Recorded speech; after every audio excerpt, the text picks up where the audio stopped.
Tonight, the alarming scene on Interstate 59 in Mississippi. A truck carrying research monkeys, possibly infected from hepatitis to COVID, crashing on the highway.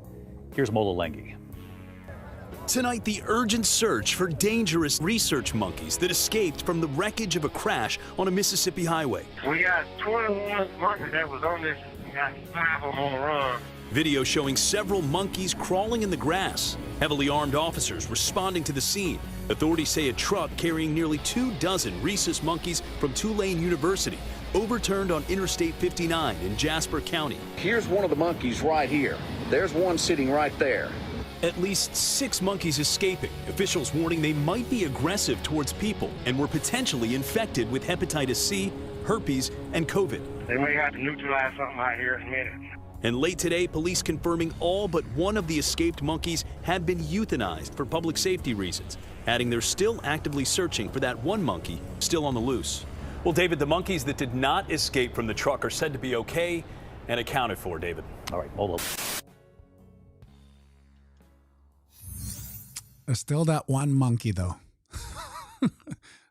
There's still a monkey out there. There's something about that news program. The way the guy talks is the frequency I'm talking about. It's so unnatural, right? When you ever see those weird commercials, really, the guy talks like that. So you have the first guy who's like the anchorman, who has kind of like the normal talk, because happening right now on the internet or on the interstate. One monkey is, and then it goes to the voiceover. Yes, you are correct. There's one monkey that has, it's just a weird frequency that jars you, right? And then this is the plausible deniability, right? So when the shit hits the fan, which it always does, somehow they can go, you know what? It was that one escaped monkey. That's why everyone's sick. I meant to shut it off. That's what happened. It's that one monkey.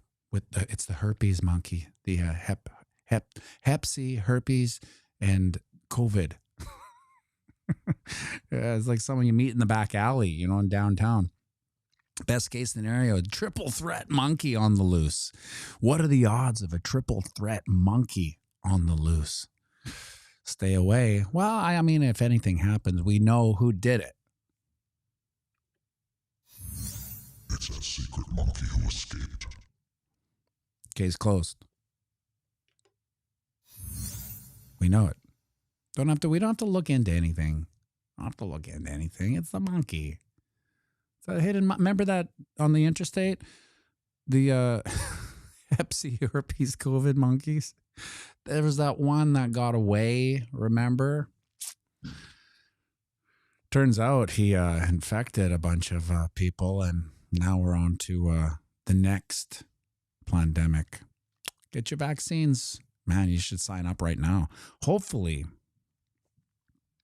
they've created a vaccine for triple threat, delta gamma, hep C, herpes, and COVID. Maybe they better get on it if they haven't already. I wouldn't be surprised if that miraculously Pfizer's out with the triple threat vaccine because of the monkey. The weird part about that, and this is when I was younger, this is why it's simulation. This is like I was having this discussion with a friend yesterday. Beware of what you wish for is such a weird thing, because like if to just jump over the woo-woo hurdles and everything, your thoughts creating your reality is true in the sense, very simply put, I think I'll go take a steam after this and I'll probably feel better. And then I'll go and I'll take a steam and I'll feel better. In a real simple way, my thoughts created the reality of feeling better, right? Now, when I was younger, I was one of those artistic, artsy-fartsy people who claimed to have a screenplay. Right. Just like every other artsy-fartsy, turtleneck-wearing, brown, beige cord-wearing coffee house guy that I was in my 20s. And it was called The Trumpet and the Tears. And it was about a kid who was really good at the trumpet, I was good at the trumpet, right? I was just drawing from things, but was born. Here's the kicker. He was born without tear ducts. Yeah, he was born without tear ducts. So what happened was that there was a gruesome event in his elementary school. Everyone's crying, losing their shit, and this one kid who has no tear ducts didn't shed a tear. So he was reported to the guidance counselor. We had guidance counselors back then. We had to go see guidance counselors.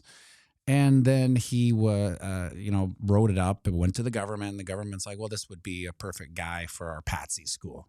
All right. So what happens is that they, under the guise of being a gifted trumpet player, they put him in this weird school for the gifted. But really it's because they suspected he was a sociopath because he didn't cry at this event. But he just didn't have any tear ducts, right? It was just a physical anomaly. Anyway, he was in the school with the elite, right? So he was with the, for lack of better words, the Trumps and the Rockefellers and the Rothschilds and the Morgans and all, where these weird schools where they learn a Greek education, the grammar, rhetoric, dialectic that turns them into these, critical thinking geniuses amongst the population of dummies. Anyway, the Rockefeller and the Rothschild, I'm trying to make this quick because I know I'm losing people as I speak. The Rockefellers and the, the elite kids, they always went somewhere else. While the normal kids, there was a bunch of them, they learned something else. They learned how to fly remote planes, et cetera, et cetera. They learned all these weird things that would give them skills to be patsies. And so one of the things that this character did was drive monkeys through the interstate and crash. And so it was he didn't crash it. It was just one of the other patsies remotely detonated the tire to go off, and then all these monkeys escaped, and then there was a massive, pandemic, and he was the patsy. So it was weird to see that. It's the first thing I thought. I was like, God, I was in my stupid screenplay, the trumpet and the tears. That hasn't got off the ground yet. Yeah, I haven't been able to sell it. I haven't really pitched it, mind you. Maybe it'll have a place in time as the world gets weirder. Anyway, we are under the 200 moving average. We're about to see what some legacy analysts call a little bit of a golden cross, where the faster moving average, the 20, breaks bullish over the 200. Now, I'm not really a big fan of these because they're generally, I fear them because to me, they're contrarian. They just tell us that we're in a little bit of an upswing that's ended. As you can see, where this 20 moving average is just like taking this little part and showing us that it's a little bit bullish, but it doesn't mean it's more bullish. In fact, sometimes it means it's petered out. Same with what are they called? The death cross. To me, those are bullish indicators. And I know everyone under the sun is like, no, these are bearish. It's a death cross, right? I just, the probabilities, right? Now, speaking of probabilities, this is a channel of ascension, and now we generally break bearish out of these. But as you can see, we are right. We made this channel of ascension yesterday, and look how it respected this doodle to a T. Barely wicked under it. And then we got a little bit of a pump, and we're just respecting the support that this, provides. Now, if we were to break bearish underneath this, I would expect us to first go to the 78.6% fib right here at 108. That would be our first line of support at 108. Duke's mad at me. I made him go take out the garbage because it's Wednesday. It's garbage day. And I was like, oh, damn it. It's about to start. Duke, you got to do it. And of course, he's in the midst of a Fortnite game that he can just reset. We also did something this morning that I haven't done in 30 years. This is weird. He has a ghetto blaster with a CD player. And it was in his closet, and, it was right on the deck to get rid of. Like any day was going to go out in the front with a free sign on it. Anyway, he set it up. He started listening to CDs. And right now his current favorite band is, or album is OK Computer by Radiohead, which is like, sometimes when your kid likes a good band, you kind of got to give him the nod. Like, that's some good taste, buddy. So he loves OK Computer. So I was like, I wonder if they still sell CDs on Amazon or whatever, right? Go on Amazon. There it is. OK Computer. Guess how much it was? $25 Canadian, which is about the same as it was 30 years ago. If you really think about it, like CDs climbed up to about $20. We thought it was god awfully expensive. $20. Are you kidding me?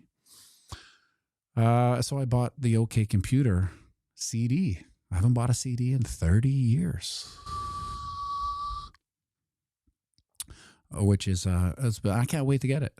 We'll just sit there and, do nothing and listen to the CD back to back, like it's 1994. Because that's what you did. You put it on. You sat there. You didn't check your phone, right? Because this is what we do now. I always try to explain Fibonacci's to people with the time it takes to get bored and check your phone. So if you and your wife or your husband are watching Netflix and you turn on the movie, the first one to look at their phone is probably the same amount of time that everyone else does. That would be 23.6% fib. And then if you don't get bored there, you will get bored at the same time, 38.2%. It still goes above people's head. And to me, it's like one of the better ways to explain it if it makes any sense. Anyway, back to the TA, Matt. It's garbage day 3, school day 6. Now, if we get some bullish pow today from the FOMC meeting, where's Jerry Pow? Let's put him up here. Oh, God, it's the FOMC. It's the boom, it's the God. Oh, FOMC. It's the boom, it's the God, it's the FOMC. It's the boom, God. Anyway, if we get some bullish pow from Jerry Pow, I would expect to initially pump to the 38.2% fib. Right here at 117. How? We've talked about 117 for about 2 weeks now. There's probably too many clips for me to make the ultimate I told you so videos at this point. Well, I guess I'll just go back to every single one, look for 117. And that's where I would expect this pump to go. Now, ideally, I would like it to pump up and out, but you can see, look at the 38.2% fib is right at this channel of ascension's resistance. So there's, conflui, if it were, at this level. Squeaky McGee's, same like cassettes, open the CD, put in the player and remove the booklet liner from the case and look at it while listening. Yeah, those were the good old days, wasn't it? Like that. It was such a peaceful existence. You're in your own bubble, and you couldn't wait. And every song that came on was just like bewildering. It's like, oh my God, look at this. Listen to this song. I can't wait to phone someone on my landline as soon as my sister's done talking to her boyfriend, who she's been on the line for 3 hours. I'll phone my friend. Hey, I just got the OK Computer. I was actually older then. I didn't talk like that. And so, first line to hit our head against would be this 2. Look at this convergence of the 20 and the 200.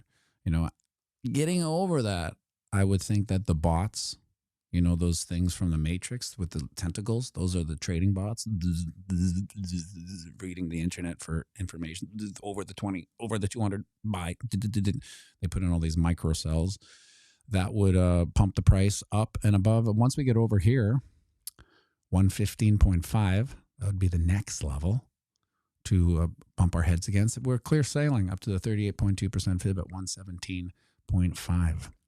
Chadwick, Radiohead made my high school years. Then how come, Chadwick, you don't request Radiohead in the live piano stream? Is my question. because I know your requests now. I know some of them. Every now and then you're feeling a little bit David Bowie-esque, but not Space Oddity. Not changes. Something farther on the risk curve. And then when your knee-jerk request will be like Lola. Is that right? Lola, yeah. L-O-L-A, Lola. What else do you request? Oh, Smash Mouth. You request Smash Mouth every now and then. But knowing you are a Radiohead fan, I will look for the next time you tune in, and I will play you some hidden low-cap gems from Radiohead. The funny thing about Radiohead when we play it, besides Creep, anything else doesn't really go over that well, because it's very, like, that's how I got the term shoegazer. It was from Radiohead songs, because he was the first to woe is me, kick it dirt. I'm not, I'm a creep. It kind of embodies that ethos of the 90s, like the anti-cool guy who becomes cool. That's like what Radiohead is, a bunch of huge dorks that just became the greatest band ever. It's a nice little story. Yeah, Karma Police, we did that Saturday. Goes over like Led Zeppelin. I love the song though. I do that instrumentally at the airport because I can play anything there. It doesn't really matter. Slow it down. It's almost like one of those, if you walk into like a chiropractor or a doctor's office, or where they play the canned music and they have the weird covers, slow covers. That's basically what I do for 2.5 hours, twice a month. Now, that would be a sweet gig if I could do it every day. Just play somewhere and play instrumental piano. That'd be the kicker. Let's go over the ding dong. You can see we are, getting rejected from what we said would be this right shoulder. It's clear rejection right here. 3 days down, but it's the FOMC meeting, so that's what I like. I like going down before a meeting. It's better than going up, because every time we go up before a meeting, we usually, gap down. Chadwick, I put Radiohead in the slightly shoegazer box, but now I'm going to request nothing but. Well, there's at the. I wonder if this. I don't really care if this. I usually do this. I name this tune.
I screwed up. I was like, I'm going to play this till I screw up. There it was. I'm tempted to fix that mistake, because I have a rule. When I make a mistake, I got to fix it, or else it becomes the rule. It if you watch the stream enough. The Jerry Papa's playing, singing, or dancing to it. It becomes the thing I do all the time, especially with lyrics. I try to course correct the next couple days, and I don't.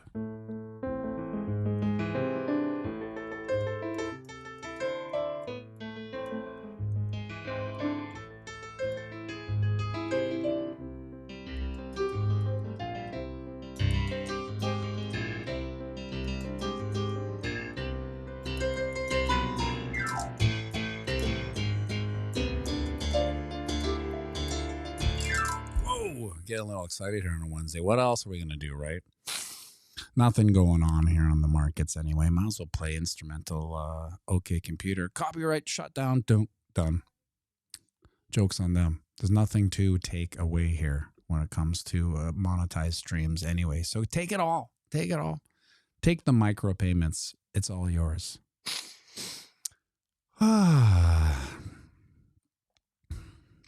Chadwick, see, that kind of playing an intermission would drive people crazy because they'll say that sounds familiar, but yeah, god damn it, I don't know the name. Yeah, that's the angle I go for at the airport. You know, so it's just the tip of your tongue. You know, like for instance, name this tune.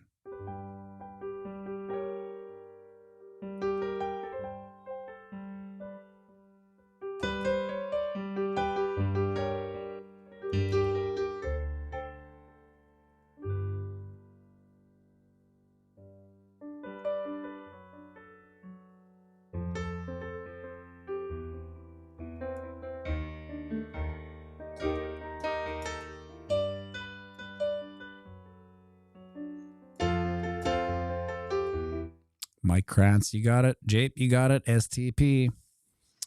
Yeah. And it's funny because it's usually those weird 90s songs because there's something about the 90s that okay, so let's go back to the frequency conspiracy. The 90s were pre-dark frequencies. We were still recording true signals. So all those albums were recorded with humans on instruments in analog studios, right? So they're going through a mic, they're going through a board. You know, there was a digitization of it to become a CD, but they were true frequencies that, like, they weren't fiat frequencies, so to speak. And then once we hit the 2000s and we started recording directly to a computer without instruments, they became fiat frequencies and something changed. And since then, I don't know, nothing really stands the test of time. And I know we could argue that there are some good songs in the early aughts, but not like the 90s or the 80s or the 70s or the 60s, because they were real humans. There's something about a human frequency that, connects forever. And so when I play those weird 90s songs, people usually come up and ask, hey, what the hell was that song? What the hell was that song? And when I play, so like I'll also play this one.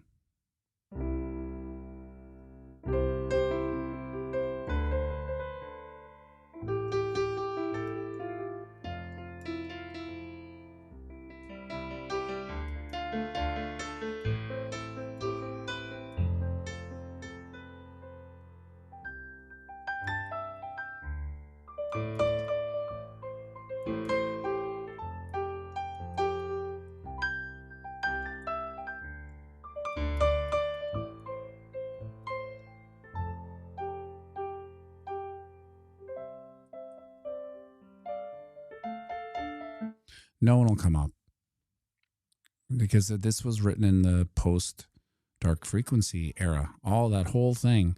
Yes, she played the piano, but I guarantee she played it on one of these pianos, not a real. So, for instance, there's no piano on Billy Joel's album that was done on a keyboard, unless it was a keyboard, like a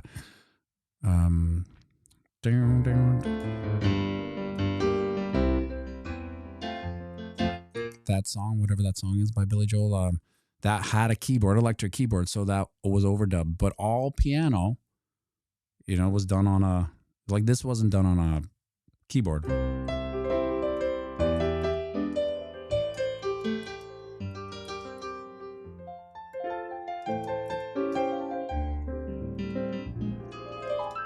That was done on an actual baby grand. And it stands the test of time. 50 years later, people request that song. The frequency of a real instrument, the real, vibrations and all these things happening from an organic analog origin does something different. Don't get me wrong. what I played there was Pink Pony Club. Maybe the most requested song we do now. But it'll fade and no one will request it again. Ah. Clip that. Maybe I'm completely wrong. I can't tell the future. Only on charts. So maybe when Duke's playing in a piano bar in your AI simulation, maybe everyone will still be requesting Pink Pony Club. It'll be like the Billy Joel of 2040 or whatever. Anyway, back to the charts here. We got who derailed me with that? Was that Chadwick in the Radiohead talk? Monthly, we've turned red. Who cares? Everyone thinks, yesterday on Discover Crypto, we had a really fun show there. If you haven't seen it, go check it out. But we were talking about how we're masochists when it comes to price action in Bitcoin. Not only is it hard to just hodl through the volatility, it's also even harder to hodl through the boredom, right? So we have 12 days of, upward action that kind of gets the blood pumping. And then we have just these months of the price action doing nothing. And if that isn't hard enough, we put this time constraint of the 4-year cycle into it. It's like, oh, not only is price not doing anything, it's got to do something by this date or else the whole fucking thing's over. We don't give ourselves enough credit for how hard it is to just actually do nothing. So imagine if we just took the time constraint off. We didn't have to be somewhere in October, or we didn't have to be somewhere in Moonvember, or we didn't have to be somewhere in 2026, a bear, typical bear market. If we didn't have these time constraints on the Bitcoin price, we would all be ecstatic.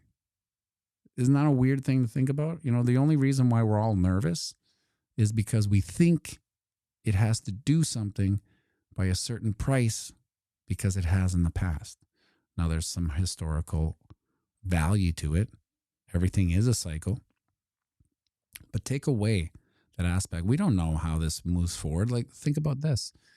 A lot of the reason we see a parabolic move in the post-halving year is because the supply is cut in half. But we've had the biggest anomaly in this bull run is that not only was the supply cut in half, but we have institutions eating up, years of supplies. Years of supply.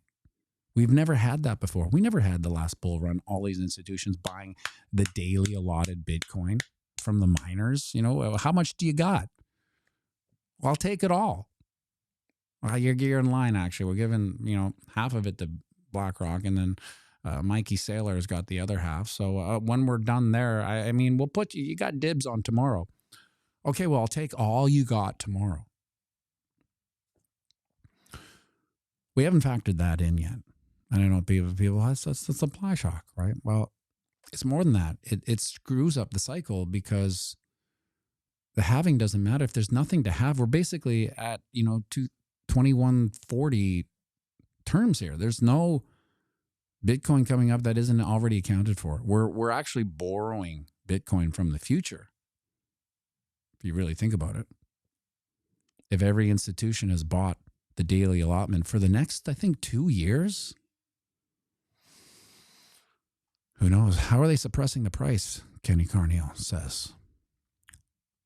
Good question.